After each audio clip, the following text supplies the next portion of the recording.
Enfermer 150 créatrices et créateurs pendant 2 jours non-stop, avec comme but créer des œuvres en live devant le public. C'est le concept de la braderie de l'art. Et comme dirait Sabine Dutoit, porte-parole d'Art.m, bienvenue dans ce joyeux bordel. Peintres, sculpteurs, designers, les artistes sont sélectionnés selon des critères précis. Elle nous explique le processus d'inscription. Qu'est-ce que je fais dans la vie? Donc quel est mon travail d'artiste, de designer? Qu'est-ce que j'ai envie de faire à la braderie de l'art? Parce que vous avez vu dans les allées, il y a des créateurs et des créatrices dont le vrai travail toujours c'est de travailler la récup, mais plein non. Donc ils viennent jouer le jeu justement de ça, du détournement d'objets, du détournement des matières. Donc il faut qu'ils aient un process déjà et un concept avant d'arriver dans la braderie d'art. Un hyperstock d'objets et matériaux de récupération en tout genre sont récoltés en provenance des entreprises locales. Et les matières, du coup, on a créé en 2013 un label qui s'appelle Recollect, dans lequel s'inscrivent les entreprises locales pour la création. Et donc, du coup, on a des rebuts de production, des matériaux qui ne sont pas plus aux normes, et ainsi de suite. Donc, c'est pas des poubelles. Et on a une quarantaine d'entreprises aujourd'hui.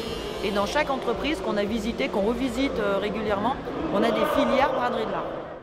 Franck Guillal, sculpteur de métal, revient pour sa 18e année à la braderie de l'art. Pilier de l'événement, il est heureux de partager ou repartager son savoir-faire.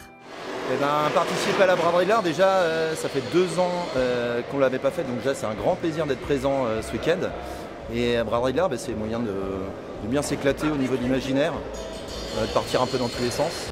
On a rencontré Fabrice Mas, inventeur de personnages et de robots haut en couleurs, troquant le pinceau contre le tournevis. Là ici c'est une centrale vapeur. Là on a un petit radiateur électrique, on a des coupes à glace, on a des moules à charlotte, des bonbonnières. Ici vous avez un petit appareil à aiguiser avec des petits spots, un aspirateur. Et là-bas c'est la même chose, c'est un aspirateur avec un jouet pour enfants. Donc en vérité tout est récupérable.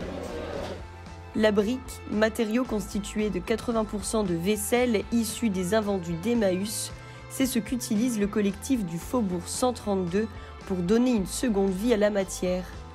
Et donc on a développé ce matériau et là l'idée c'est de travailler autour de ça, de revaloriser de la vaisselle et de revaloriser aussi les choses qui sont dans le stock, de faire des assemblages, de mouler, d'insérer, de révéler un peu la faïence et de la remettre un peu sur la table, d'une autre manière, de la rendre plus contemporaine, de lui donner une nouvelle forme.